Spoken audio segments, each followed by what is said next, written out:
ಮಾನ್ಯ ಅಧ್ಯಕ್ಷರೇ, ವೇದಿಕೆ ಮೇಲಿರುವ ಗಣ್ಯ ಅತಿಥಿಗಳೇ, ಪ್ರೀತಿಯ ಶಿಕ್ಷಕರೇ ಮತ್ತು ನನ್ನ ಪ್ರೀತಿಯ ಸ್ನೇಹಿತರೆ, ಎಲ್ಲರಿಗೂ ನನ್ನ ಪ್ರೀತಿಯ ನಮಸ್ಕಾರಗಳು.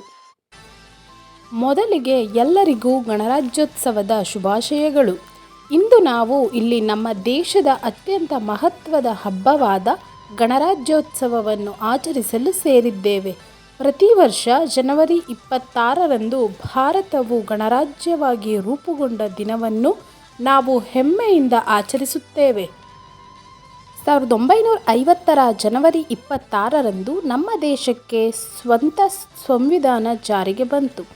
ಡಾಕ್ಟರ್ BR ಅಂಬೇಡ್ಕರ್ ಅವರ ನೇತೃತ್ವದಲ್ಲಿ ರಚಿಸಲಾದ ಈ ಸಂವಿಧಾನವು ಎಲ್ಲ ನಾಗರಿಕರಿಗೆ ಸಮಾನ ಹಕ್ಕುಗಳು, ಸ್ವಾತಂತ್ರ್ಯ ಮತ್ತು ನ್ಯಾಯವನ್ನು ನೀಡಿದೆ.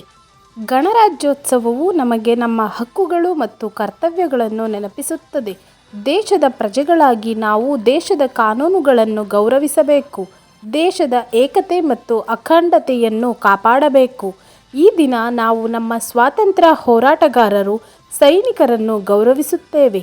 ಅವರ ತ್ಯಾಗದ ಫಲವಾಗಿ ಇಂದು ನಮಗೆ ಸ್ವತಂತ್ರವಾಗಿ ಬದುಕಲು ಒಂದು ಜೀವನ ದೊರಕಿದೆ.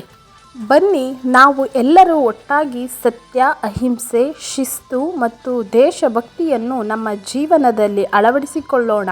ನಮ್ಮ ದೇಶವನ್ನು ಮತ್ತಷ್ಟು ಶಕ್ತಿಶಾಲಿ ಮತ್ತು ಸುಂದರವಾಗಿಸೋಣ. ಜೈ ಹಿಂದ್, ವಂದೇ ಮಾತರಂ.